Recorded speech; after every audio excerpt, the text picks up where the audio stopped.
Je peux vous poser une question? J'ai 1 million de questions à te poser. À mon tour, j'ai une question. Mais tout cela ne répond pas à ma deuxième question. Alors, je pose la question, monsieur le président, je pose la question, messieurs les jurés, je pose la question à tout le monde. Pourquoi me posez-vous toutes ces questions? Je sais que tu n'aimes pas les questions, l'Indien. Question à tout, André Berkoff. Ça ne fatigue pas toujours de poser des questions tout le temps? Bien sûr qu'il faut poser des questions. Et on les pose. Et on le pose justement à Nicolas Pouvremonty. Bonjour. Bonjour. Nicolas Pouvremonty, vous êtes fondateur et directeur de l'Observatoire de l'immigration. Et je voudrais commencer par quelque chose d'assez, je ne dirais pas drôle, mais d'assez intéressant, même préoccupant, et les réponses que donnent certains. Donc en France, quand même, là, il s'est passé quelque chose de très... Pour la première fois, dit-on, depuis la Seconde Guerre mondiale, le solde naturel est désormais négatif. Ça veut dire que le nombre des naissances est inférieur à celui des décès. Donc voilà, 2025, on a annoncé ça. Pourtant, en 2025, la population a augmenté de 0,25%, une hausse qui s'explique par le solde migratoire. Et beaucoup de gens disent, oui, mais voyez, voilà, on ne fait plus d'enfants.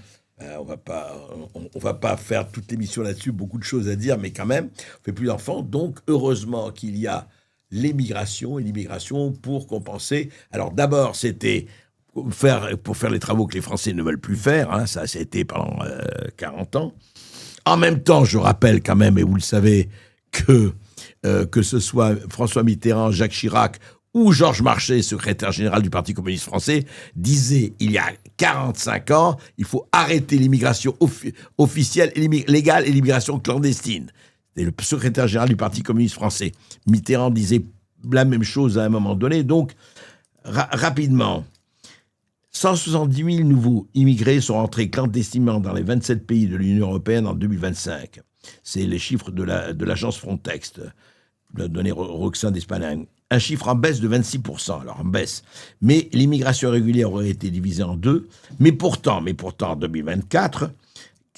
près de 500 000 immigrés supplémentaires sont arrivés en France, sont un rapport de l'INSEE dévoilé en octobre. Alors, où en est Nicolas Pouvremonty? Parce que c'est l'auberge espagnole des fantasmes, l'immigration, depuis très longtemps, hein, c'est depuis au moins 50 ans.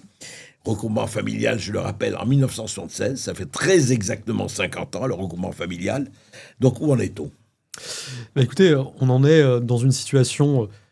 qui est évidemment propice à toutes les batailles de chiffres possibles, et il y a un certain nombre de faits qui sont incontestables. Il me semble que ce qui peut la caractériser de la façon la plus certaine, cette situation, c'est son caractère absolument inédit. C'est-à-dire qu'il est factuellement vrai, factuellement incontestable, de dire qu'il n'y a jamais eu autant d'immigration en France qu'aujourd'hui, quels que soient les indicateurs. De façon même qualitative, au-delà même des chiffres. Enfin, c'est énorme. Absolument. C'est-à-dire qu'à la fois, en volume, en nombre pur, on n'a jamais eu autant d'immigrés en France qu'aujourd'hui, de nouveaux immigrés qui entrent, mais aussi d'immigrés qui vivent sur le territoire national. Vous voyez, le nombre de nouveaux titres de séjour qu'on accorde chaque année en France a triplé en 25 ans. Le nombre de bénéficiaires de l'AME qui sert pour approcher la population clandestine a triplé en 20 ans. Aide médicale État, ce sont pour les clandestins. Uniquement pour les clandestins. Et donc, on s'en sert pour estimer l'évolution du nombre des clandestins en France, ce qui est toujours difficile, parce que par définition, quand on est clandestin, on n'est pas enregistré. Donc, à la fois des nombres inédits et en même temps une nature d'immigration qui est complètement inédite. C'est-à-dire que, vous l'avez évoqué à l'instant, André Berkoff, en 2024, l'INSEE a recensé quasiment 450 000 immigrés supplémentaires sur le territoire national par rapport à l'année précédente. Et cette hausse est portée aux 2/3 par des immigrés originaires du continent africain. C'est-à-dire que sur ces 440 000 en plus, on a... Afrique du Nord et Afrique subsaharienne. C'est ça. On a 150 000 nouveaux immigrés ou immigrés supplémentaires originaires du Maghreb, 150 000 immigrés supplémentaires originaires d'Afrique subsaharienne, également une augmentation sur Turquie, Moyen-Orient, etc. Une baisse du nombre d'immigrés originaires de l'Union européenne. Pourquoi ? Parce qu'il y avait beaucoup d'immigrés portugais ou espagnols qui étaient un peu âgés, qui décèdent, qui cessent d'être recensés. Et dans le même temps, les flux en provenance de l'Union européenne ont plutôt eu tendance à stagner ces dernières années.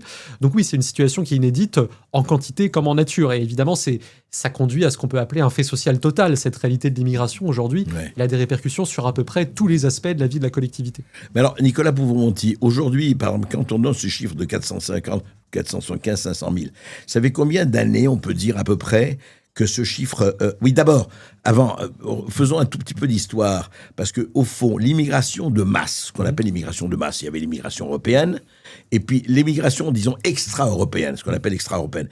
L'immigration de manière massive ou de manière extrêmement je dirais, constatable, ça fait combien de temps?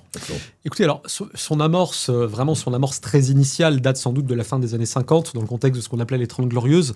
Ça a été d'abord l'immigration algérienne. L'immigration algérienne qui a été la première des immigrations extra-européennes en France, dans un contexte qu'on sait, le développement industriel, le besoin de main-d'œuvre, en tout cas perçu comme tel par un certain patronat dans une part des industries françaises. Aussi le contexte de la guerre d'indépendance, où paradoxalement, à l'époque, on a plutôt donné la priorité à les travailleurs venus d'Algérie, dans l'idée qui était encore l'idée officielle de garder l'Algérie arrimée à la France. Ouais. Donc ce démarrage s'est vraiment fait là. Ça s'est amplifié dans les années 60, avec l'arrivée aussi de premiers travailleurs marocains, tunisiens, turcs. Et dans les années 60... C'est les années 60, ça. C'est ça, ouais. absolument. D'accord. Et ça s'est poursuivi et accéléré dans la première moitié des années 70. Et au mi-temps des années 70, vous citiez l'instauration du regroupement familial en 1976, on a eu un vrai moment de bascule. C'est-à-dire que à la fois le nombre de nouveaux immigrés a plutôt baissé dans les années qui ont suivi 1974, c'est-à-dire la fin officielle de l'immigration de travail, et dans le même temps, l'immigration a changé de nature. C'est-à-dire qu'on est passé d'une immigration qui était essentiellement économique dans ses motivations, immigration de peuplement, à une immigration pour motif familial qui s'apparente à une immigration de peuplement. Et ça c'est resté l'une des grandes constantes de l'immigration en France. Si on prend les données sur une période de 15 ans, 2005-2020, la France est le pays d'Europe de l'Ouest qui a accueilli le plus d'immigrés permanents pour motif familial, à peu près 40% du total des immigrés permanents, contre 10% pour le motif travail. Et par ailleurs, au-delà de ce changement de nature, depuis la fin des années 90, on assiste à une augmentation quantitative très rapide du nombre d'immigrés qui entrent sur le territoire national. Et d'ici une semaine, normalement c'est mardi prochain à midi, le ministère de l'Intérieur publiera les chiffres annuels de l'immigration pour 2025. Tout porte à considérer qu'on va battre un nouveau record. En termes de titres de séjour accordés. Et donc voilà, à la fois c'est ce changement de nature qui est déjà très ancré depuis les années 70, et dans le même temps cette augmentation des nombres qui, elle, date de bien 2 décennies maintenant. C'est à 2 décennies, il faut dire. Oui. 2 décennies d'augmentation. Et qui augmente chaque année. Absolument, c'est-à-dire que c'est vraiment une dynamique. Et de ce point de vue-là, vous voyez, le stock de titres de séjour en cours de validité, c'est-à-dire le nombre total de cartes de séjour qui permettent de résider en France à l'instant T, qui sont valables, ce stock a augmenté de quasiment 75% depuis 2007. En fait, il ne cesse d'augmenter. De mandat présidentiel en mandat présidentiel, il n'y a pas vraiment d'effet des alternances dans un sens ou dans l'autre en la matière. Et ça vient d'abord du fait qu'on a une immigration qui est autoportée, autodirigée. C'est-à-dire que l'immigration familiale, elle n'est pas à la main du politique. L'immigration pour droit d'asile, qui est aujourd'hui le canal d'immigration en plus forte croissance, le Parlement, le gouvernement ont très peu de moyens d'action là-dessus. Et pourquoi ? Comment ça se fait ? Parce que c'est une immigration qui est protégée en haut par des grands traités surplombants. Alors l'asile, c'est... Vous parlez de l'Europe, là ? Alors, c'est l'Europe, mais pas seulement. Typiquement, si on prend le cas du droit d'asile, il y a vraiment toutes les couches possibles. Il y a à la fois des grands traités internationaux d'ampleur mondiale. C'est la Convention de Genève de 51 sur le statut des réfugiés, qui au départ ne devait concerner que des déplacés en Europe pour des événements arrivés avant 51. Puis quelques années plus tard, en 67, avec un protocole qu'on a appelé le protocole de New York, on en a étendu le champ à la terre entière et pour l'éternité. C'est mondial. C'est mondial et c'est sans limite de temps.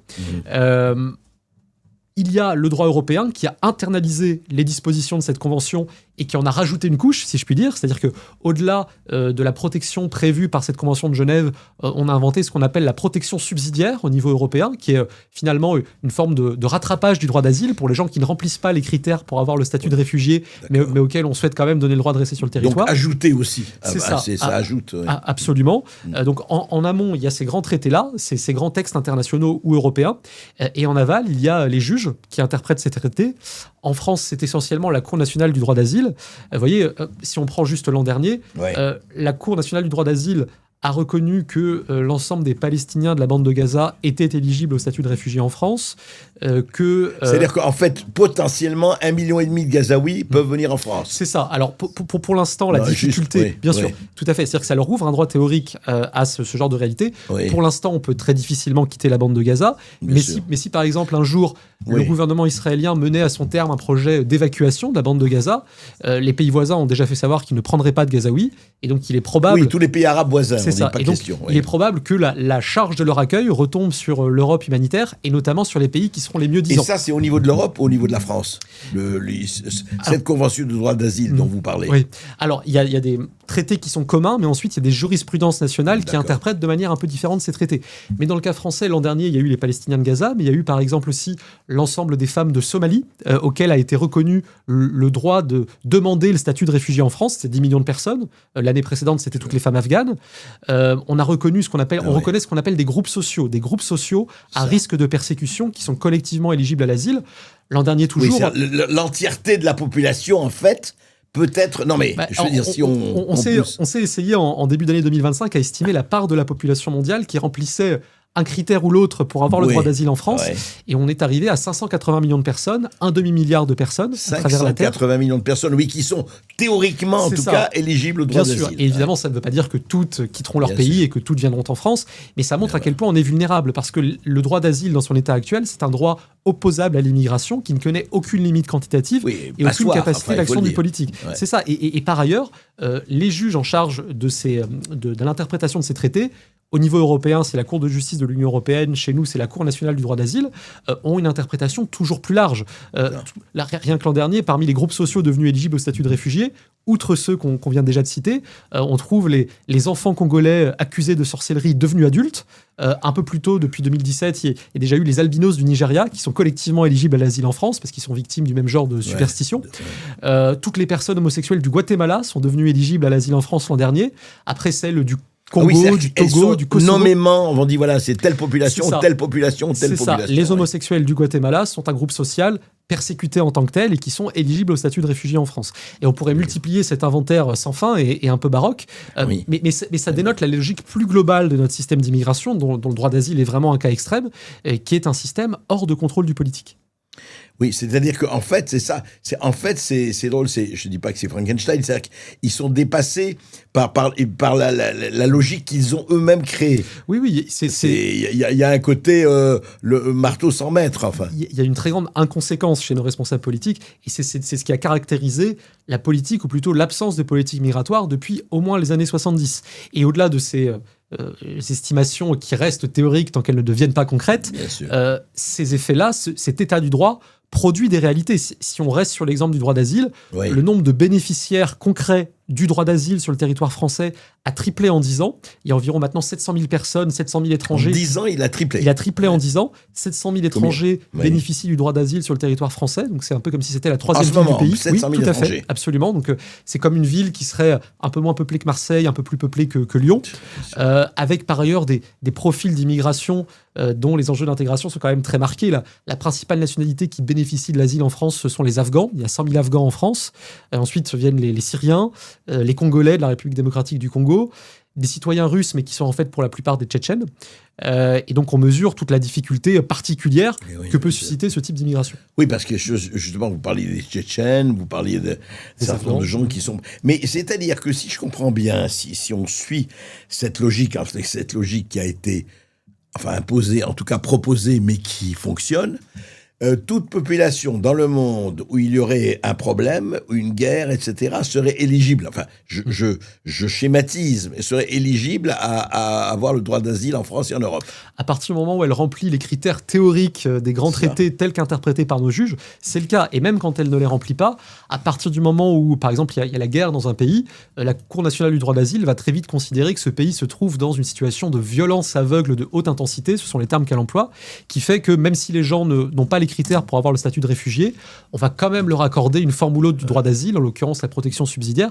Donc oui, c'est une mécanique dont on perçoit que à la fois le côté finalement autoporté et l'absence de limites quantitatives posent des problèmes de gestion politique qui sont gigantesques. Et elles se posent d'ailleurs dans toute l'Europe. C'est-à-dire qu'en l'espace d'une décennie, l'Union européenne a accueilli sur son sol 8 millions de demandeurs d'asile. Donc vous voyez, c'est un peu comme si l'Union avait accueilli un nouvel État membre qui serait le 15e par la taille de sa population. 8 millions de demandeurs d'asile dans l'Union européenne. C'est ça, sur une décennie.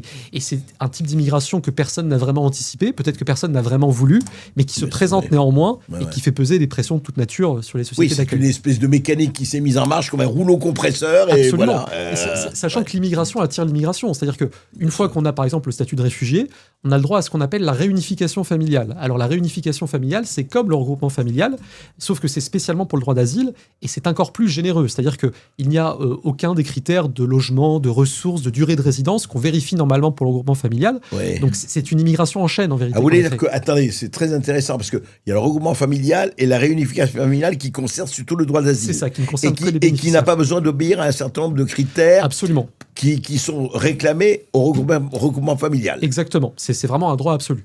Ouais. Eh ben, écoutez, je ne sais pas si beaucoup de gens le savent. Réunification familiale. C'est ça. Et ça concerne, aujourd'hui, à votre avis Et la vraie difficulté, c'est que ça fait partie des angles morts des chiffres de l'immigration. C'est-à-dire qu'on ne sait pas combien de bénéficiaires de la réunification familiale il y a en France aujourd'hui, mais puisque le nombre de bénéficiaires de l'asile en tant que tel a triplé, il est très probable que ce nombre de bénéficiaires ait suivi une tendance qui soit à peu près la même. Mais alors, il y a quelque chose, vous avez vu, mais ça, on atteint des... Je raconte, on en a parlé ici dans Berkoff sur le vif et Toxin, cette histoire de, vous savez, ce Soudanais qui avait essayé d'amuser etc. Enfin, qui avait une histoire, qui avait violé une fille, etc. Je me rappelle, il devait repartir au Soudan et on a dit il peut pas être au Soudan parce qu'il est homosexuel et au Soudan, l'homosexualité étant condamnée, il va être jeté du haut du 6e étage. Donc on le garde. Mais sur ce genre de cas absolument dramatique et extrême, la jurisprudence tend quasi systématiquement à privilégier les droits de l'individu, en l'occurrence l'individu étranger qu'on cherche à éloigner, par rapport aux droits de la société d'accueil. C'est vrai sur des cas comme cela, mais typiquement si vous prenez les cas de profil en lien avec des activités terroristes, vous avez dans la Convention européenne des droits de l'homme un article qui est l'article 3, qui interdit ce qu'il appelle les traitements inhumains et dégradants, la torture en gros. Et bien la Cour européenne des droits de l'homme, qui interprète cette convention, a dit à plusieurs reprises que c'était un droit absolu qui faisait absolument obstacle aux expulsions, y compris pour des profils qui menacent gravement la sécurité nationale. C'est-à-dire qu'on n'a pas pu expulser des Tchétchènes, on y revient, parce qu'il se trouve que si ces Tchétchènes avaient été renvoyés en Fédération de Russie, ils auraient peut-être été un peu maltraités, y compris physiquement, y compris gravement. Mais si eux maltraitent ici, il n'y a pas de problème. Voilà. On considère que les droits de l'individu l'emportent toujours sur les droits de la société. Ouais. Et ça, dites-moi, alors, comment on l'explique au niveau, est-ce que c'est un laxisme des juges, que ce soit au niveau de la Cour européenne des droits de l'homme ou au niveau des nations? Est-ce que c'est une idéologie? Qu'est-ce qui fait que... Parce qu'on aurait pu se dire que depuis 50 ans, puisque ça a vraiment, le mouvement a commencé à exploser il y a 50 ans, on aurait pu dire qu'il y aurait quand même au sein de la justice, ou au sein des politiques, ou ailleurs, en se disant, oui, mais attendez, il faut un peu arrêter. Alors, il y a eu des voix mais jamais ce rouleau compresseur que vous décrivez, Alain Poumontier, qui est corroboré par les faits et les chiffres, n'a été ni stoppé, ni même freiné, encore moins freiné. Qu'est-ce qui explique? C'est idéologique, c'est quoi, à votre avis? Il est clair que l'immigration, aujourd'hui, est au cœur de ce qu'on appelle parfois la crise démocratique. C'est-à-dire qu'on vit dans une situation de tension insoutenable interne, où d'une part, il n'y a jamais eu autant d'immigration en France qu'aujourd'hui, je ne vais pas y revenir, mais d'autre part, les Français n'ont jamais été aussi opposés à l'immigration. Quand vous regardez les enquêtes d'opinion, vous avez toujours entre 2/3 et les 3/4 des sondés qui estiment qu'aujourd'hui, il y a trop d'immigration en France, qui se déclarent favorables à telle ou telle mesure restrictive, et de manière assez transversale aux différents électorats, d'ailleurs. C'est-à-dire que c'est effectivement 90% de l'électorat du Rassemblement national, c'est cohérent, mais c'est aussi 2/3 de l'électorat macroniste, c'est souvent une petite moitié de l'électorat de gauche, tout à fait, un électorat de gauche qui est complètement invisibilisé, pour reprendre un terme à la mode sur ces sujets. Et donc je pense que cet écart, il a plusieurs raisons. Il y a d'abord, l'état actuel de notre système juridique dans son ensemble, où on considère que la souveraineté nationale ou la souveraineté populaire, quel que soit le nom qu'on lui donne, c'est un élément accessoire d'un système démocratique, ça n'en est plus le centre. C'est quand même intéressant, finalement, comme interprétation. Ce qu'on appelle parfois l'état de droit, c'est-à-dire la protection des droits de l'individu contre la majorité, serait pratiquement plus importante que la capacité de la majorité à délibérer pour le bien commun, pour l'intérêt collectif de la société. Enfin, oui. C'est vrai sur l'immigration, mais c'est vrai sur beaucoup d'autres choses. Un État doit protéger son peuple, d'abord, en principe. C'est sa responsabilité. C'est ce pourquoi il a été conçu a priori. Donc il y a évidemment ça. Il y a évidemment aussi une dimension de lobbying idéologique ou humanitaire. Il y a des associations qui sont très actives sur ce sujet, qui sont par ailleurs souvent richement dotées, soit par des fonds privés, soit par des fonds publics. L'exemple type, c'est France Terre d'Asile. Vous voyez, France Terre d'Asile reçoit plus de 60 millions d'euros par an de l'État. Du ministère de l'Intérieur, absolument. Alors, en contrepartie de la gestion de centres d'accueil de demandeurs d'asile, on leur délègue certaines missions de service public, mais ils s'en servent aussi pour faire d'autres choses. Ils s'en servent, par exemple, pour produire des études. Il y en a eu une encore il y a 2 mois, expliquant que la régularisation de 250 000 clandestins rapporterait 3 milliards d'euros par an à l'État. Je vous passe sur les absurdités du calcul. Faux. Ce qui est totalement faux, absolument faux. On pourra y revenir si vous le souhaitez, mais c'est tellement grossier que, voilà, quand je vois à quel point les analyses réalistes de l'immigration sont surveillées dans la moindre virgule de leurs calculs, et c'est très bien, ça nous oblige à l'Observatoire à être absolument irréprochable, et que d'autres peuvent se permettre un calcul sur un coin de table et en étant par ailleurs assez largement repris par une partie de la presse, ça laisse songeur. En tout cas, un système juridique qui est hors de contrôle, un militantisme très fort, et aussi, il faut le dire, certaines conceptions économiques mal comprises de court terme. Les organisations patronales jouent un rôle sur ce sujet, c'est incontestable, parce qu'elles sont en vérité prisonnières, c'est mon sentiment, d'un certain nombre d'acteurs sectoriels au sein de leur fédération qui représentent les secteurs qui aujourd'hui bénéficient de l'immigration. Le BTP, pour ne pas le nommer. C'est ça. En fait, par exemple. Quand on regarde les secteurs qui emploient le plus d'immigrés aujourd'hui, dans l'ordre, on trouve les employés de maison, le gardiennage et la sécurité privée, et les ouvriers du BTP. C'est vraiment les principaux. Ça. Absolument. Ce sont les secteurs où on trouve le plus d'immigrés dans la main-d'œuvre globale. Et c'est intéressant parce que ce sont des secteurs, d'abord, des secteurs abrités de la concurrence internationale. C'est-à-dire qu'on ne va pas délocaliser la construction d'un immeuble de Paris à Bucarest si on veut le construire à Paris. On ne va pas non plus délocaliser les employés de maison ou le gardiennage d'un parking. Ce sont des secteurs qui, par le fait qu'ils emploient beaucoup de salariés peu rémunérés, bénéficient d'un ensemble de dispositifs d'allègement de charges sociales. Leurs salariés eux-mêmes voient leur salaire complété par des allocations diverses et variées. Donc, ce sont des secteurs qui sont plutôt choyés, en vérité, qui produisent assez peu de valeur ajoutée. Alors, c'est évidemment des métiers utiles, mais c'est pas le gardiennage des parkings qui contribue le plus à la richesse nationale. Bien sûr. Et dans le même temps, vous avez d'autres secteurs, je pense aux industries, où il y a moins de collaborateurs immigrés que dans la population générale. Il y a 7% de collaborateurs immigrés dans les industries contre 11% d'immigrés de première génération dans la population générale. Secteurs sur lesquels pèsent aussi beaucoup les impôts de production, qui eux sont très exposés à la concurrence internationale. Et donc finalement, dans le champ économique, notre politique d'immigration revient à transférer un fardeau depuis les secteurs les moins exposés et les plus aidés vers les secteurs qui sont les plus exposés et qui sont les plus importants pour la richesse collective. La richesse collective, c'est eux qui créent des emplois. Mais c'est ça. Et donc je m'étonne parfois quand j'entends, encore il y a quelques mois, le président du MEDEF, Patrick Martin, nous expliquer que notre pays aurait besoin de quasiment 4 millions de travailleurs étrangers supplémentaires d'ici à 2050.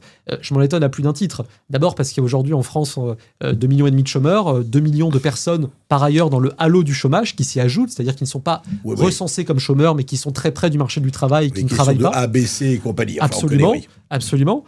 Je m'en étonne aussi parce que il n'y a jamais d'immigration de travail seule. Avec l'immigration de travail vient toujours le regroupement familial, on en parlait. Et donc, pour un immigré qui travaille, au bout de 18 mois et sous réserve de quelques critères, quand il n'est pas bénéficiaire du droit d'asile, il va pouvoir faire venir son épouse, ses enfants mineurs, qui vont être... Même ses parents, peut-être. Alors, pas dans le cadre de regroupement familial, mais avec d'autres procédures, c'est possible. Des profils qui vont être des consommateurs nets de dépenses publiques. Et puis, je m'en étonne aussi, et ça sera mon dernier point là-dessus, parce que la logique d'une économie moderne, c'est de réussir à produire plus de richesses avec moins de main-d'œuvre. C'est de faire baisser l'intensité en main-d'œuvre, de faire augmenter ce qu'on appelle la productivité. Bien sûr. Et sur les secteurs qui se sont rendus dépendants à une main-d'œuvre immigrée peu qualifiée, donc peu rémunérée, on n'est pas incité. On n'est pas incité à investir, on n'est pas incité à mettre de l'argent dans du capital technique qui va permettre d'automatiser un certain nombre de choses, d'être plus efficace. Et par ailleurs, on n'est pas incité non plus à remettre sur le marché du travail des gens qui vivent déjà en France et qui devraient y être. Mais ce qui est extraordinaire, ça, parce que, en fait, vous inventoriez très bien les causalités. Première causalité, disons-le, parce qu'il faut se rappeler que c'est quand même intéressant. Il faut jamais l'oublier, je me garderai de l'oublier, et je suis pas le seul, c'est que tout ça a été fait sous un gouvernement de droite, Giscard Chirac. En 76, il faut bien le dire aussi, sous un certain nombre de très grands du BTP, en disant comme ça, la marge, on va payer moins, parce qu'il y a ça aussi. C'était d'ailleurs, c'est très intéressant, on ne va pas le remettre ici, on a mis plusieurs fois le sonore, c'était ce que disait Georges Marchais. Et vous cassez le prix des travailleurs français en faisant venir des travailleurs étrangers. Ce qui est intéressant, c'est que la gauche alors que qui pourrait dire quand même cela, on est en train de casser les travailleurs. Eh ben non, allez-y, importez autant que vous pouvez. Très intéressant du point de vue du balancement idéologique et du paradoxe total idéologique que ça a comporté, quoi. Ouais, mais tout à fait. Et cet impact de l'immigration sur les salaires, notamment, dans le cas français, il est clairement objectivé. Il y a eu de ça 4 ans une étude publiée par l'OFCE, qui est un organisme de recherche économique à Sciences Po, qui a cherché à évaluer sur une trentaine d'années l'impact de l'immigration sur les salaires en France. Et la conclusion, c'est que à chaque fois que le nombre de travailleurs augmente de 1% du fait de l'immigration, le salaire réel moyen des ouvriers natifs nés en France, non qualifiés, baisse de 1%. Donc 1%. Ah oui, systématiquement. C'est ça. Ouais. En moyenne. En moyenne, ouais, c'est ce que ça donne. En moyenne, 1% de travailleurs en plus du fait de l'immigration, quasiment 1% de salaire en moins pour les ouvriers natifs non qualifiés. Impact aussi à la baisse sur les ouvriers qualifiés, sur les employés. La seule catégorie pour laquelle cette étude identifie un impact positif, c'est ce qu'elle appelle les managers, donc les cadres, qui, du fait de la nature de l'immigration reçue en France, sont en fait assez peu concurrencés sur le marché du travail. Oui, et donc, il y a un enjeu quasiment de lutte des classes sur ce sujet. Oui. Et on ne peut que s'étonner que la gauche française, à rebours d'un certain nombre de ses partenaires européens, on parle beaucoup du Danemark, mais il n'y a pas que le Danemark. L'Italie, par exemple. C'est ça, absolument. Et la gauche suédoise est aussi en train de changer. Et la gauche travailliste britannique prend progressivement un virage comme ça. On peut s'étonner que la gauche française maintienne non seulement un angle mort absolu, mais une politique défendue dans sa dernière version programmatique, c'était le nouveau Front populaire en 2024, qui est une politique d'ouverture migratoire qui nuit aux conditions concrètes d'existence des classes populaires. Mais alors, justement, ça déjà, c'est vrai que c'est un paradoxe intéressant, dont il faudrait peut-être interroger, on le fera, certaines personnes de gauche, on devrait vraiment comprendre. Et puis, deuxièmement aussi, on a un peu parlé, on va revenir là-dessus, Nicolas Pouvremonti, c'est intéressant, on dit toujours, oui, ben attendez, je ne parle même pas quand Bernard Stasi dit l'immigration est une chance pour la France, mais au fond, parlons chiffres. Combien aujourd'hui, parce qu'on dit toujours, mais justement vous parlez du président du MEDEF, combien l'immigration, aujourd'hui on a une idée, rapporte, effectivement du point de vue de la productivité, du point de vue de l'économie, etc. L'apport de l'immigration dans l'économie. Parce qu'on dit oui, mais attendez, c'est vrai d'ailleurs, beaucoup, ils payent des impôts, ceci, cela, etc. Je ne parle pas des clandestins, bien sûr.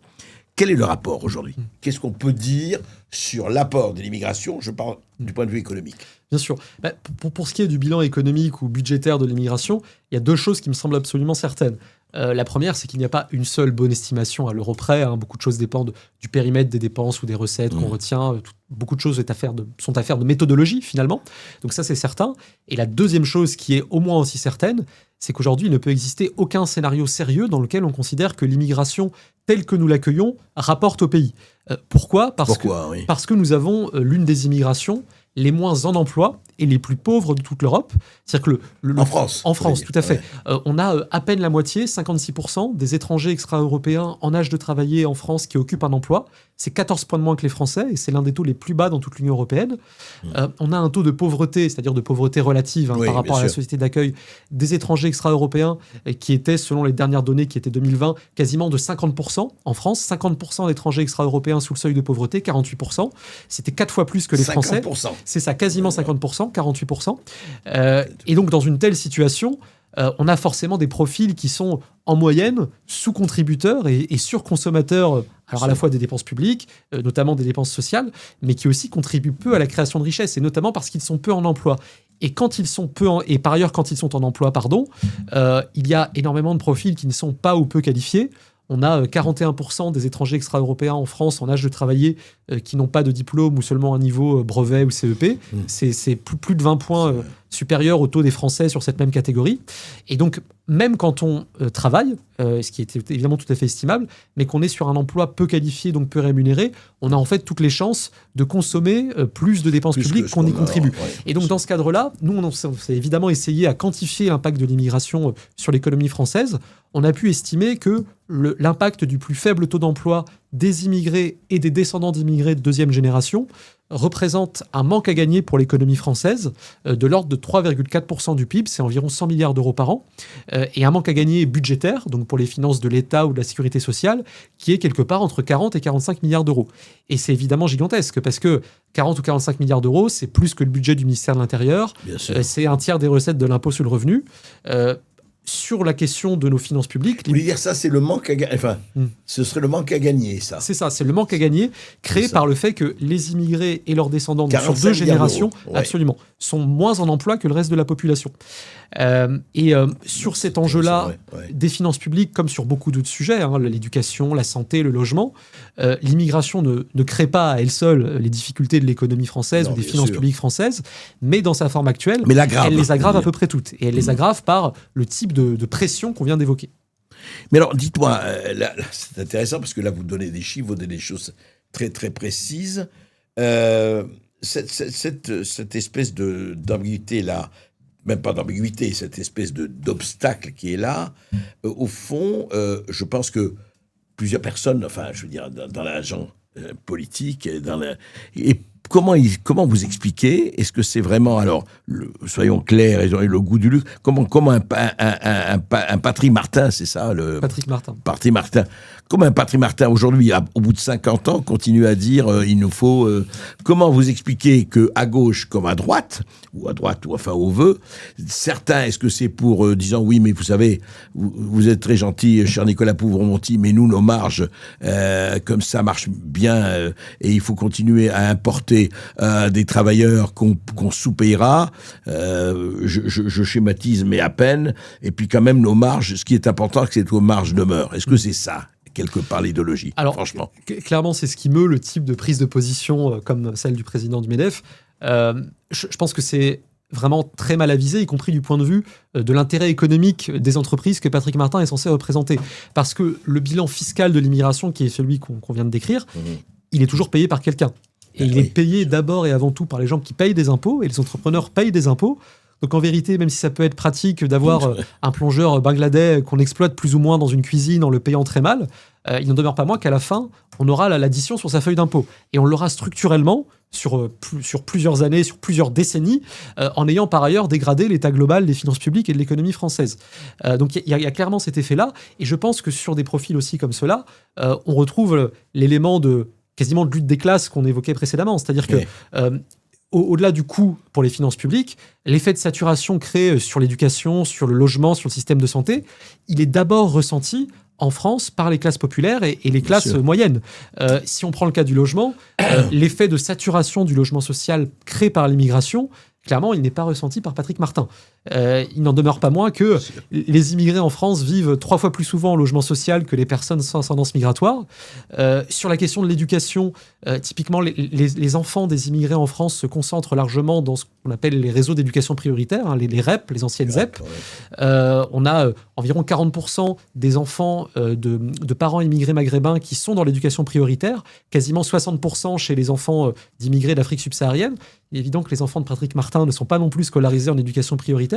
Donc à la fois, au quotidien, ce sont des profils qui ne sont pas confrontés aux effets les plus directement palpables, les plus directement empiriques de l'immigration.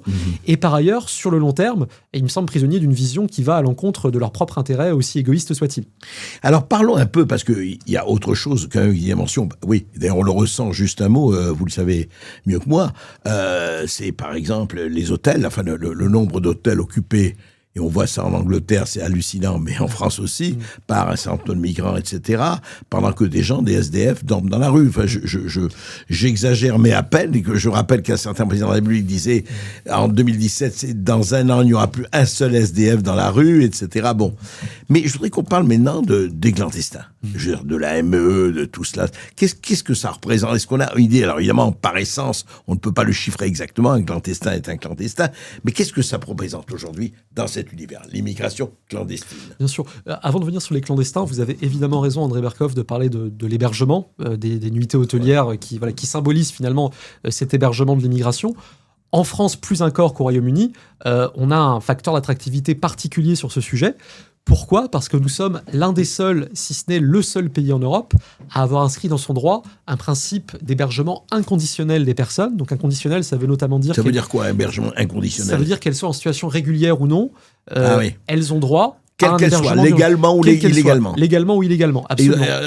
Logement, transport, soins, etc. Alors, en tout cas, pour l'hébergement, c'est inconditionnel. Oui. Pour les soins, il y a l'aide médicale d'État. C'est-à-dire que quelqu'un arrive, pardon, je vous en prie. Quand quelqu'un arrive ici, comme ça, illégalement, il est rentré, là, par tel, il a droit à un hébergement. Oui, absolument. À partir du moment où il a mis le pied sur le territoire national, vous voyez, ces manifestations de clandestins, pour beaucoup récemment arrivés devant l'hôtel de ville ou devant le Conseil d'État, qui demandent un hébergement ou un logement, oui. Absolument. On peut juger que c'est malvenu d'arriver dans un pays et d'exiger tout de suite un logement. Il n'en demeure pas moins que dans l'état actuel de notre droit, ils ont raison. C'est-à-dire qu'on leur a inscrit ce droit dans notre loi et on est le seul pays d'Europe à l'avoir fait. Double principe, hébergement inconditionnel et continuité de l'accueil. Concrètement, qu'est-ce que ça veut dire ? On a en France 40 à 60% des places d'hébergement d'urgence qui sont occupées par des clandestins. Et la durée médiane... 40 à 60%. Absolument, c'est ce que nous dit la Cour des comptes, Oui. pour un coût d'1 milliard d'euros par an. Et la durée médiane de séjour dans l'hébergement d'urgence, c'est 3 ans et demi. Ça veut dire que l'État paye pour mettre à l'abri pendant des années des clandestins avec un hébergement gratuit, sans limite de durée. Et ce facteur-là... L'État, c'est nous. L'État, c'est nous. Notre Bien argent. sûr, l'État, c'est l'argent public. Et ça se chiffre à plusieurs milliards. C'est ça. Ne serait-ce que l'hébergement d'urgence des clandestins, la Cour des comptes l'évalue à 1 milliard d'euros par an. Et donc, dans cet hébergement d'urgence, il y a des centres d'hébergement, il y a aussi des nuitées hôtelières. Au total, clandestins et hors clandestins, on loue quasiment 70 000 nuitées hôtelières chaque nuit, mais donc avec une forte concentration de profils comme cela. Et donc, ce facteur-là, plus l'aide médicale d'État, dont la prise en charge est l'une des plus généreuses en Europe. C'est 1 milliard aussi, l'aide médicale d'État. Oui, c'est 1,3 milliard maintenant. 1,3 milliard. C'est un coût qui a globalement doublé depuis 2012. Le nombre de bénéficiaires, je l'évoquais, a triplé en 20 ans. Et donc, mis bout à bout, ces dispositifs contribuent à faire de la France un pays spécialement attractif pour un certain type d'immigration à motivation sanitaire et sociale. Vous voyez, un dernier chiffre sur cette réponse. Si vous regardez les données de l'INSEE, si vous regardez les dernières données qu'on ait sur les immigrés entrés en France, ceux entrés en 2023, vous prenez tous les immigrés entrés en France en 2023, vous en avez à peine 1 sur 3 qui occupait un emploi au début de l'année 2024. 1 sur 3. Et donc, évidemment, c'est lié aussi à ce genre d'attractivité. Et pour répondre, excusez-moi, à votre question initiale sur le nombre de clandestins, c'est difficile à évaluer par nature, car ce sont des clandestins. Les estimations les plus raisonnables me semblent se situer entre 700 000 et 900 000 personnes. Aujourd'hui en France. C'est ça, qui vivent aujourd'hui sur le territoire, tout à fait. Ouais. Étant entendu que ces dernières années, on a régularisé en moyenne 30 000 personnes par an. Donc ça veut dire que sur 10 ans, il y a 300 000 clandestins qui sortent des statistiques parce qu'on leur a donné un titre de séjour. C'est ce qu'on appelle l'admission exceptionnelle au séjour. Et donc effectivement, cette population clandestine, elle est sur tout le territoire. Elle est évidemment très présente dans certains territoires en particulier. En 2018, il y a eu un rapport de 2 députés, Coquendo et Cornu-Gentil, sur les politiques de l'État en Seine-Saint-Denis. Et ces 2 parlementaires estimaient la population de clandestins pour la seule Seine-Saint-Denis entre 150 et 400 000 personnes. Et en fait, ça pose... Uniquement sur la Seine-Saint-Denis. Et donc, ça pose 2 questions. Évidemment, si c'est 400 000 personnes, c'est un quart de la population officielle du département. Donc voilà.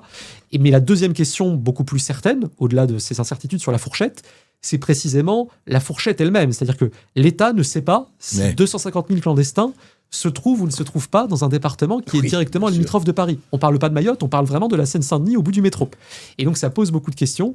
Peut-être pour terminer là-dessus, je pense qu'il y a parfois une facilité dans le débat politique à séparer d'une part l'immigration clandestine, qui serait mauvaise, en tout cas on affirme qu'elle est mauvaise, et l'immigration régulière qui, elle, serait toujours bonne.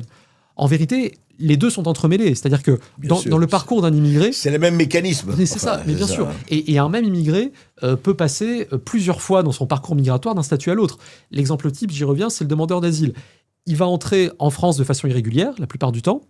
Il va déposer une demande d'asile. D'hébergement déjà. C'est ça, absolument. Quand il devient demandeur d'asile, il devient régulier et par ailleurs, il a accès à un parc d'hébergement spécifique qui est le dispositif national d'accueil pour les demandeurs d'asile, 120 000 places qui sont réservées aux demandeurs d'asile. Il était irrégulier, il devient régulier. Une fois sur 2, il va être débouté. Donc là, il redevient irrégulier puisqu'on a refusé sa demande d'asile. Mais il est là, mais il va se maintenir. La Cour des comptes nous dit que dans 9 cas sur 10, les déboutés du droit d'asile restent en France. Et au bout de 5, 6, 7 ans maintenant avec la nouvelle circulaire, il va déposer un dossier de régularisation et il va redevenir régulier. Vous voyez, il aura été successivement irrégulier, régulier. Il peut être redébouté aussi. C'est ça, il peut être redébouté, bien sûr. Mais les voies de régularisation aujourd'hui sont telles, si ça n'est pas l'admission exceptionnelle au séjour, c'est-à-dire la régularisation au sens strict, il pourra avoir eu un enfant et donc il deviendra parent d'enfant français. Et il pourra épouser un conjoint français ou un conjoint en situation régulière. Voilà, il trouvera toujours, au bout de quelques années, un motif pour être régularisé. Mais vous savez, quasiment toujours. Et parlons d'un des parties spectaculaires, petite partie de l'iceberg, mais c'est quand même très lié à tout ce que vous venez de dire, l'obligation de quitter le territoire français. Quand quelqu'un a fait, effectivement, on dit obligation. Ouais. On sait très bien que cette obligation fait ricaner. Il n'y a que 6% des obligations qui sont actées. Et c'est lié au reste, en fait, quelque part. Oui. Alors, l'an dernier, il semble qu'on soit glorieusement monté à 10% d'exécution des OQTF. Mais oui, en fait, ça montre à quel point l'État est aujourd'hui débordé par l'immigration clandestine. Ouais. On a émis l'an dernier quelque chose comme 120 000 OQTF. On verra les chiffres dans quelques jours. La France émet à elle seule un quart des obligations de quitter le territoire dans toute l'Union européenne. D'accord. À la fois parce qu'on a beaucoup de clandestins, mais aussi parce que contrairement à d'autres pays européens, on fait le choix d'émettre systématiquement des OQTF quand on constate un séjour irrégulier, là où d'autres pays européens ne le font pas vraiment. C'est aussi ce qui peut biaiser les statistiques. Et c'est aussi ce qui fait demain qu'un gouvernement un peu malin pourra émettre moins d'obligations de quitter le territoire, ce qui fera mécaniquement augmenter le taux d'exécution. Vous voyez, c'est une sorte de fraction numérateur, dénominateur. On fait moins d'OQTF, mais regardez, on est 20 à 25%. On entend beaucoup ça aujourd'hui, on l'a encore entendu à l'Assemblée nationale il y a quelques semaines. Donc oui, aujourd'hui, l'éloignement des clandestins, c'est un énorme sujet. Il y a évidemment toute la mécanique de l'éloignement forcé, donc qui passe généralement par les centres de rétention. Ouais. Il n'y en a pas administrative. beaucoup et on sait qu'on est loin du compte. C'est ça, on a 2000 places dans les centres de rétention. Bien sûr. Nous, on a pu estimer que, au moins pour assurer l'éloignement des profils marqués troubles à l'ordre public et assurer notre contribution au système Dublin qui permet de renvoyer des demandeurs d'asile ou des déboutés dans des pays européens où ils auraient dû déposer leur demande, au moins pour faire ce minimum, même pas pour exécuter 100% des OQTF, il faudrait 15 000 places. Ce qui se fait, évidemment, mais ça implique d'y mettre une priorité, c'est 4 milliards d'euros de dépenses d'investissement, mais ce sont des dépenses d'investissement. Là où l'aide médicale d'État, c'est 1,3 milliard par an en pure perte, l'hébergement des clandestins, c'est 1 milliard par an en pure perte. Et on voit aujourd'hui que l'État est débordé, notamment quand on compare la dynamique du nombre de bénéficiaires de l'AME, donc les bénéficiaires de l'aide médicale d'État, qui évalue globalement la progression des clandestins, et à l'inverse, le nombre d'étrangers qu'on place en centre de rétention. Sur 5 ans, le nombre de bénéficiaires de l'AME a augmenté de 40%, alors que le nombre d'étrangers clandestins qu'on met en centre de rétention a baissé de 40%. Donc ça veut dire que voilà, c'est cette vague de l'immigration clandestine, elle est aujourd'hui finalement complètement hors de prise de notre mécanique, de notre appareil de renvoi. Ce qui est le constat que vous faites et que vous nous dites là, Nicolas Pauvre-Monti, c'est que ce qui est tout à fait fascinant, c'est que c'est une machine qui, en tout cas, en l'état des choses étant ce qu'elles sont, est inarrêtable. Il n'y a pas de raison. Comment l'arrêter ? C'est qu'elle ne se tarira pas naturellement, cette dynamique. C'est absolument certain. Et ça me paraît Penser évident. que les flux migratoires vont finir par baisser d'eux-mêmes, c'est évidemment une illusion. C'est une illusion à beaucoup de titres, mais notamment parce que nous sommes à quelques encablures du continent le plus jeune du monde, qui est l'Afrique. L'Afrique, dont la population a doublé depuis 1990, qui va gagner 1 milliard d'habitants supplémentaires d'ici à 2050. Dynamique démographique de l'Afrique subsaharienne pour laquelle la France est très exposée. Là, nous avons de très loin l'immigration la plus africaine d'Europe, 3 fois la moyenne de l'Union européenne pour ce qui est de la part des immigrés africains dans le total de notre population Africain, immigrée. Obsidienne du Nord que subsaharien. Là, absolument, sur tout le continent africain. Sur tout le continent. Et donc, c'est clair que cette dynamique ne se tarira pas s'il n'y a pas d'action politique forte. S'il n'y a pas, dans le contexte français, clairement, une élection présidentielle qui se fait sur ce sujet, un fait majoritaire à l'Assemblée qui se fait sur ce sujet. Peut-être un référendum, on ne sait pas. Et donc assez vite aussi la capacité à recourir au référendum pour aller au-delà de certains obstacles juridiques. Je pense que tout plan d'action en la matière, enfin tout programme d'action se conçoit en 2 temps. Il y a des choses qui peuvent être faites très vite. Vous voyez, l'aide médicale d'État. Comme par exemple typiquement l'aide médicale d'État, qui aujourd'hui concerne la prise en charge gratuite de la quasi-totalité des soins pour les clandestins. Quand je dis quasi-totalité, c'est que les exceptions, ce sont les PMA et les cures thermales, globalement. Rien ne nous oblige à avoir le système le plus généreux d'Europe en la matière. L'hébergement inconditionnel des clandestins, rien ne nous oblige à être le seul pays d'Europe à l'avoir inscrit dans notre droit. L'ensemble des accords particuliers qu'on a avec certains pays qui facilitent l'immigration, je pense évidemment à l'accord franco-algérien, mais pas seulement, rien ne nous oblige à le maintenir, cet accord-là. Donc ce sont des choses qui ne diviseront pas l'immigration par 4 ou par 5 si c'est ce qu'on souhaite faire, mais qui peuvent déjà permettre de tarir la dynamique des flux. Mais dans un deuxième temps, si on veut traiter des grandes masses de l'immigration, et notamment celles qui posent le plus de questions, l'immigration familiale, l'immigration d'asile, il faudra faire des grandes manœuvres institutionnelles, donc révision constitutionnelle, révision ou sortie d'un certain nombre de traités, et ça se fait en ayant les moyens politiques de le faire et surtout la volonté de le faire. Oui, le courage, la volonté, etc. Ouais, non, c'est fondamental. Mais une volonté politique sur ce sujet aurait quand même un point d'appui fort, que sont les aspirations non seulement majoritaires, mais aujourd'hui quasiment consensuelles de l'opinion sur ce sujet. Alors il y aurait des obstacles institutionnels, mais l'appel au peuple, ma foi, pourrait aussi fonctionner. Mais encore une fois, il faut que quelqu'un la déclenche, en tout cas qu'un groupe la déclenche et ait le courage de l'acter. C'est un prérequis. C'est un prérequis. Nicolas Bouvreau-Monti, merci. Je ne sais pas si, je pense que nous avons beaucoup de questions. Tout à fait, le sujet passionne, donc nous avons plusieurs questions, si vous vouliez bien vous prêter au jeu. Bien sûr. Il y a alors Ambre qui nous dit « Todd avait prévu l'effondrement de l'URSS à cause de la baisse démographique. Est-ce que cela pourrait être pareil pour l'UE ?» Oui, ce qui est certain, c'est qu'on est dans une phase de décrochage qui n'est pas sans rappeler ce qu'a connu la Russie alors sous l'Union soviétique, mais notamment dans les années 90. La France a longtemps fait exception en Europe. Depuis plusieurs décennies, on est plongé dans ce qu'on appelle l'hiver démographique européen. Ça veut dire que structurellement, les indices de fécondité, donc le nombre moyen d'enfants par femme, est inférieur au seuil qui permet de renouveler les générations. Donc c'est 2,1 enfants par femme ce seuil. En France, on était encore à 2 enfants par femme, 2,02 en 2010. Le bilan démographique de l'INSEE est paru la semaine dernière. On est tombé à 1,56. André Berkoff l'a dit, il y a maintenant plus de décès que de naissances sur le territoire. Vous voyez, ne serait-ce qu'en 15 ans, et c'est pour ça que je parle de décrochage, on a perdu quasiment un quart de nos naissances. On a perdu presque 200 000 naissances par an depuis 2010. C'est un peu comme si... Ce qui est énorme. Ce qui est énorme. Ça veut dire qu'une ville de la taille de Toulon ou de Reims, qui naissait en 2010, ne naît plus aujourd'hui. Et donc la question est de savoir jusqu'où cette dynamique peut aller. On a des cas hors d'Europe. Vous voyez, la Corée du Sud, aujourd'hui, c'est 0,8 enfants par femme, 0,5 à Séoul. C'est évidemment un sujet majeur. Et c'est aussi un sujet, contrairement à ce qu'on dit souvent, sur lequel les responsables politiques ne sont pas dépourvus de moyens d'action. Parce évidemment, faire des enfants... politique familiale... C'est ça. Faire des enfants... Regardez ce qu'a fait Orban avec les baisses d'impôts, même la suppression de l'impôt pour les familles qui feraient 3 enfants. Suppression de l'impôt à vie. Oui, non, tout à fait. Et d'ailleurs, c'est ce qui fait aujourd'hui que la Hongrie... Alors, l'indice de fécondité en Hongrie a augmenté suite à ces mesures. Il est passé de 1,2 en 2010 à 1,6 environ en 2022. Il a rebaissé depuis, donc la politique familiale, c'est pas un instrument magique. Il n'en demeure pas moins que la Hongrie a fait aujourd'hui plus d'enfants qu'elle n'en faisait en 2010, alors que tous ses autres voisins en font moins. Donc évidemment, on ne peut pas forcer les gens à faire des enfants, et c'est très heureux. En revanche, on peut permettre aux gens, autant que possible, qui souhaitent avoir des enfants, de disposer des moyens concrets d'en avoir. Etc. Et ça, c'est le rôle du politique. Après, il est a priori facile d'immigrer en France, mais alors pourquoi Snowden ou Assange n'ont pas bénéficié du droit d'asile ? Écoutez, ça c'est une excellente question. C'est politique, c'est politique. Notamment parce que, à ce stade, pour déposer une demande d'asile, il faut d'abord être sur le territoire français. Donc il y a beaucoup de gens qui rentrent de manière irrégulière. Peut-être que si Snowden ou Assange étaient rentrés de manière irrégulière sur le territoire et avaient déposé une demande d'asile, leur demande aurait pu être instruite. Oui, mais enfin, Nicolas, vous avez très bien vu ce qu'ils ont fait. On a donné le droit d'asile à un certain nombre de gens qui n'ont pas leur... Peut-être qu'entre-temps, il y aurait eu un traitement policier du sujet qui les aurait empêchés de déposer une demande d'asile. Ça, c'est possible. Ça, c'est possible. Mais aujourd'hui, les cas vraiment de dissidents à la soviétique, si je puis dire, dans le droit d'asile, c'est vraiment très peu. Vous voyez, l'asile républicain qui est dans le préambule de 46, tout étranger persécuté pour la cause de la liberté a droit d'asile sur le territoire de la République.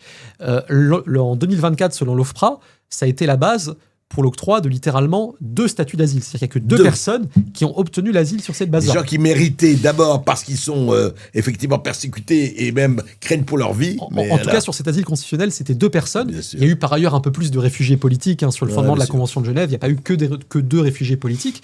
Mais oui, c'est certain qu'on ne choisit ni le nombre ni la qualité des gens qu'on admet au statut d'asile. D'accord. Alors après, une question. Est-ce que la circulaire de Valls de 2013 régularisant les immigrés clandestins au bout de 6 ans n'est pas une légalisation d'une infraction ? En fait, c'est clairement la logique perverse des régularisations. C'est-à-dire que la circulaire Valls fixait un délai de 5 ans de présence sur le territoire pour pouvoir déposer une demande de régularisation. Ça a été remonté avec la circulaire Retailleau pour essayer de limiter le potentiel de demande.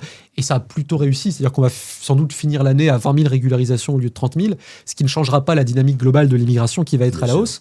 Mais oui, au-delà de cet ajustement qui peut s'entendre, qui était voulu par le ministre de l'Intérieur pour limiter le nombre de régularisations, c'est bien la logique même qui est folle. C'est-à-dire que c'est une prime au maintien durable en situation irrégulière sur le territoire. Vous êtes resté 5 ans sans avoir le droit, vous êtes resté 7 ans sans avoir le droit, bravo, vous avez le droit de déposer une demande et on va pouvoir commencer à regarder votre dossier. Oui, c'est la goutte d'eau, au contraire, qui fait non pas déborder le vase, mais qui le remplit de plus en plus. C'est ça, l'État à la fois crée une attractivité et sape l'effectivité de ses propres lois en faisant ça. Ce qui pose une deuxième question, donc de Dionysos, il demande est-ce que des entreprises françaises vont encore chercher des immigrés dans différents pays ? Alors, ça existe, en effet, c'est-à-dire que si on regarde les titres de séjour qui ont été accordés en 2024. On aura les chiffres 2025 sous peu. Ouais. Parmi les nouveaux titres, on en a eu environ 17% qui ont été pour motif économique. Donc, c'est des gens qui, pour la plupart, arrivent sur le territoire et à qui on donne un titre pour motif professionnel. Il y a vraiment de tout dans ces profils-là. Il y a évidemment des profils de grande qualité. Il y a aussi des profils moins qualifiés, dirons-nous. Mais oui, et ça peut poser la question du vivier de disponibilité de la main-d'œuvre, parce qu'aujourd'hui, le maintien des millions de personnes dont on parlait dans le halo du chômage et de l'inactivité, c'est un coût pour tout le monde, mais c'est notamment un coût pour les entreprises qui payent des cotisations. Et aussi, non, mais c'est aussi un profit pour certaines ubérisations que vous connaissez, Oui, bien sûr. où on voit, on voit dans les taxis, on le voit dans les gens qui vont distribuer les aliments, etc., enfin, les hits et compagnie, Ouais. où le mec paye, il sous-emploie, c'est lui qui doit être payé, à 1 euro, il donne 1 euro, enfin, c'est les esclaves qui prennent des sous-esclaves, quoi. Bien sûr. Et en fait, la tolérance de fait pour ce genre d'activité, dont on terrible. sait que l'immigration clandestine en est, si ce n'est la norme, en tout cas presque la norme, Ouais. ça revient quasiment à une dépénalisation de fait. Enfin, dépénaliser, c'est déjà le cas, mais ça revient à une régularisation de fait du séjour irrégulier. À partir du moment où l'État tolère ce genre d'activité, Bien sûr. la loi, dans son sous-emploi aspect du matériel, sous-emploi. cesse de s'appliquer. Alors, je précise, André ne lit pas les questions en avance, donc parce qu'il y a une question qui est un C'est petit vrai. peu sur ça. Voilà, la fluidité des flux migratoires était liée à l'ubérisation de l'économie. Ben oui. Voilà. Oui, mais clairement. Et en vérité, plus une économie est déjà ubérisée, quels que soient les secteurs concernés, plus elle est attractive pour certains types d'immigration. L'exemple type, c'est le Royaume-Uni. Le Royaume-Uni, c'est un pays, on le sait, qui est très attractif pour l'immigration, notamment clandestine. On sait ce qu'est la situation dans le Et Calaisie c'est pour ça que tout depuis... le monde veut aller en Angleterre. C'est ça, depuis plus de 20 ans maintenant. On a eu plus de 40 000 traversées réussies dans la Manche l'an dernier. Il y a différentes raisons à ça, Non, monsieur. mais c'est notamment lié au fait que c'est très facile de vivre et de travailler en étant un clandestin au Royaume-Uni, parce que le droit du travail est beaucoup plus souple et avec beaucoup moins de contrôle que chez nous. Il nous a encore 3 questions. Alors, avons-nous des demandes d'asile des pays du Moyen-Orient? Alors oui, tout à fait. On a eu beaucoup de demandes d'asile de Syriens, comme le reste de l'Europe. D'ailleurs, les Syriens sont la deuxième nationalité des bénéficiaires de l'asile en France, après les Afghans. On a eu moins de Syriens, néanmoins, en proportion que l'Allemagne, par exemple, ou que la Suède. On a aussi eu des demandes d'Irakiens, bien sûr. Et on a aussi beaucoup de demandes qui ne sont pas exactement le Moyen-Orient, mais qui sont plutôt l'Asie du Sud. J'évoquais le cas des Afghans. Ça, vraiment, c'est une spécificité française. Le fait que D'ailleurs, c'est assez étonnant, quoi. oui, Enfin, en fait, parce que nous avons été pour les Afghans un pays de rebond. Il y a eu une grande vague à partir de 2015. Contrairement à ce qu'on pense, ça n'est pas le retour au pouvoir des talibans qui a déclenché cette vague migratoire vers l'Europe des Afghans. C'était simplement la crise des migrants de 2015, d'abord initiée Oui, par la qui a Syrie, sonné, oui. mais dans laquelle se sont engouffrés des Afghans, qui ont d'abord visé l'Autriche, l'Allemagne, la Suède. Autant de pays qui se sont progressivement refermés aux Afghans. Et donc la France est devenue la solution bis, si je puis dire. Et aujourd'hui, c'est effectivement le l'intérêt, premier pays. juste un mot, l'intérêt, c'est que tous les pays qui entourent les pays du Moyen-Orient, eux, n'accueillent absolument personne. Mais non. Ils disent, allez en Europe, là, allez voir. Clairement, Ouais. voilà. Après, Alex. nous avons, peut-on quitter les accords signés dans les instances internationales? Alors oui, on peut. Et alors un État qui veut être à la fois sérieux et souverain, quand il signe un traité, il le respecte parce qu'il est sérieux, mais quand il est souverain, il peut choisir de le dénoncer librement. C'est vrai. Clairement, les grands traités internationaux de l'asile, la Convention de Genève de 51, le protocole de New York de 67, ne sont absolument plus adaptés à notre époque. C'est-à-dire qu'ils ont été conçus en un temps où les réalités migratoires n'avaient rien à voir avec celles d'aujourd'hui, en termes de nombre, en termes d'hypermobilité aussi. Et donc ces traités, il faudra soit les réviser, soit en sortir. Ça impliquera aussi, dans notre cas, de faire quelque chose avec le droit européen, parce que le droit européen a intégré en son sein les dispositions de ces traités. Et on peut le faire. les jurisprudences y afférentes. C'est ça, absolument. Dernière Et question. une dernière question, pourquoi retournons-nous des migrants qui veulent aller en Angleterre? Alors, effectivement, ça, c'est pour l'instant très j'allais dire expérimental. Vous savez, depuis cet été, c'est ce qu'on a appelé le one in, one out. On a accepté que le Royaume-Uni nous renvoie quelques clandestins qui ont réussi la traversée depuis le Calaisie. Et en échange, le Royaume-Uni est censé accepter à peu près le même nombre de personnes par des voies légales. Ah, d'accord. Globalement, on ça s'échange les c'est ouais, ça. ouais. L'idée étant de tarir l'attrait de la traversée irrégulière.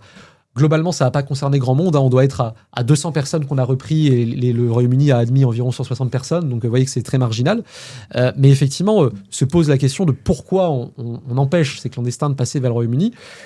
C'est le cadre qu'on a convenu avec les Anglais. En vérité, depuis le traité du Touquet en 2003, on a décidé de délocaliser les contrôles aux frontières dans le pays de départ. Donc ça marche très bien pour le tourisme ou l'immigration régulière. Si vous prenez l'Eurostar pour aller à Londres, c'est assez fluide. En revanche, pour l'immigration irrégulière, on a vu que ça créait beaucoup de difficultés. Et pour traiter cette situation, en vérité, au-delà de ce qu'on peut faire dans le Calaisis et du déploiement policier qui a permis de faire certaines choses, on a sécurisé le port de Calais, on a sécurisé le tunnel sous la Manche, mais du coup les clandestins passent par des bateaux. Il faut traiter le problème en amont et en aval. En amont, c'est la très grande porosité des frontières européennes qui pose question, notamment parce que du fait des traités qu'on a évoqués, on est tenu par ce qu'on appelle un principe de non-refoulement, c'est-à-dire qu'on ne peut pas empêcher quelqu'un qui veut franchir une frontière pour demander l'asile de franchir la frontière. Donc ça explique le caractère schizophrénique de ce qu'on demande à Frontex, par exemple. Frontex qui doit aider à garder les frontières, mais qui ne peut pas empêcher les gens de passer. Et en aval, il y a effectivement l'attractivité spécifique du Royaume-Uni pour l'immigration qui doit évidemment être réglée. Merci beaucoup. Alors, juste, moi j'ai deux questions, non pas terminales, mais interminées. Est-ce qu'à votre avis, alors, non pas rêvons un peu, mais fantasmons un peu, ce qui se passe aux États-Unis avec la remigration, on l'appelle pas remigration là-bas, mais vous avez vu, c'est-à-dire que les Biden et compagnie avaient apporté des millions et des millions, enfin c'était vraiment porte ouverte. Trump essaye de limiter les dégâts avec Tom Homan et toute la politique des border patrol, frontières, etc. Et ça se chiffre, évidemment, ce sont les États-Unis par millions. C'est envisageable un jour en Europe ou c'est impossible, à votre avis ? Je pense qu'il y a beaucoup de leçons à en tirer, notamment quand on regarde la rapidité du retour d'un certain nombre de clandestins. Par centaines de milliers, déjà, ils ont fait partir. C'est-à-dire que si on fait confiance aux données du recensement américain, du recensement fédéral, en l'espace de 6 mois, entre janvier et juillet 2025, donc dans les mois qui ont suivi l'investiture de Trump, la population immigrée recensée aux États-Unis a baissé d'1,5 million de personnes. C'est-à-dire qu'il y a en 6 mois. En 6 mois. Alors, il y a... Comme quoi, mais bien sûr. Et ce qui est très notable, c'est que, évidemment, l'administration Trump n'a pas expulsé 1,5 million de personnes. Elle a fait, évidemment, des expulsions. Elle les a largement médiatisées. Plus globalement, elle a envoyé des signaux, j'allais dire, d'hostilité, de non-attractivité, sur le thème « Vous n'êtes plus les bienvenus et nous allons venir vous chercher ». Et en vérité... beaucoup sont partis. Et c'est ça. Et les clandestins, qui sont des individus comme les autres, ils ont un comportement rationnel. Ils mesurent d'une part l'avantage qu'il y a à essayer de se maintenir aux États-Unis en situation irrégulière, et d'autre part le risque afférent. Et à partir du moment où ce calcul est devenu négatif, un certain nombre d'entre eux sont simplement partis d'eux-mêmes. Et il est probable que si demain en France, on travaille à créer cette politique non seulement d'attractivité zéro, mais d'attractivité négative, de non-attractivité, de désattractivité pour les clandestins, en coupant tout ce qui aujourd'hui leur est proposé en termes de soins mieux remboursés que le commun des assurés sociaux, en termes d'hébergement inconditionnel. Si on met aussi les moyens du déploiement policier pour créer un sentiment d'insécurité saine chez les gens qui n'ont pas à être là en France, on peut envisager qu'un certain nombre des profils, et notamment ceux arrivés les plus récemment, puissent repartir par là. Surtout, encore une fois, disons-le, les immigrés sont des êtres humains, et ce sont des gens, il y a des gens formidables, mais on comprend qu'ils aient envie de partir ailleurs, étant donné les situations lamentables de leur propre pays. Et c'est ça qu'il faut changer, quoi. Quand les gens se font massacrer, comme on le voit en Iran ou ailleurs, c'est vrai que... Bon. Absolument légitime. Et dernière chose, là on va faire juste non pas de la science-fiction. Alors vous savez qu'il y a eu, je ne me rappelle plus si c'était les Américains, il a dit mais vous savez, on va régler le problème des partout, les robots. Une fois qu'il y aura la robotisation, alors on sort de l'épure là, mais est-ce que effectivement, ce qui est terrible à dire, mais je veux dire, ça procure du travail partout, y compris dans les pays d'origine des migrations. Est-ce que, je ne dis pas qu'un robot va remplacer, mais est-ce qu'il n'y a pas un certain nombre de jobs qui sont considérés aujourd'hui comme, y compris chez les patrons qui ne pensent qu'à leur marge de manœuvre, 24h/24, pas de syndicat, pas etc. J'exagère à peine, mais est-ce que ce n'est pas quelque chose qui peut jouer un rôle majeur dans les années à venir ? C'est certain, et notamment pour un certain nombre d'emplois très répétitifs, dans lesquels les immigrés peuvent être surreprésentés, et notamment les clandestins. On évoquait les livreurs, on peut évoquer les plongeurs dans les restaurants. La logique, c'est que toutes ces fonctions soient à terme plus ou moins automatisées. Et c'est la logique normale d'une économie moderne, en vérité, de faire mieux avec moins de main-d'œuvre. Et donc oui, ça éteindra, et ça devrait en vérité déjà éteindre l'argument pour une immigration de travail nombreuse et peu qualifiée. Et les secteurs qui aujourd'hui font le choix de recourir à cette main-d'œuvre immigrée, nombreuse et peu qualifiée, en vérité, si la branche sur laquelle ils sont assis, parce que leur intérêt de long terme, ce sera de faire ces investissements, de gagner en productivité. Alors, j'ai menti, j'avais une autre question avant. Une dernière question. Déjà, une dernière question. Sans quitter le E, comment créer une remigration ? Est-ce que c'est possible? Alors, du coup, oui, comment créer une remigration Comment sans quitter l'Union européenne? voilà. Alors, tout dépend ce qu'on entend par le terme remigration. Ça peut vouloir dire des choses très, très différentes. En tout cas, ce qui est certain, c'est que dans son état actuel, le droit européen est intrinsèquement favorable à l'accélération de l'immigration. Il l'est en raison du principe de libre circulation. Il l'est en raison de l'état actuel du droit de Schengen. Schengen qui ne s'applique pas seulement aux ressortissants européens, ce qui aurait dû être la logique initiale. Au départ, Schengen c'était ça, c'était pour les ressortissants dans la même maison Tout à européenne. fait. C'était la contrepartie du marché intérieur, libre circulation des Européens, des travailleurs européens.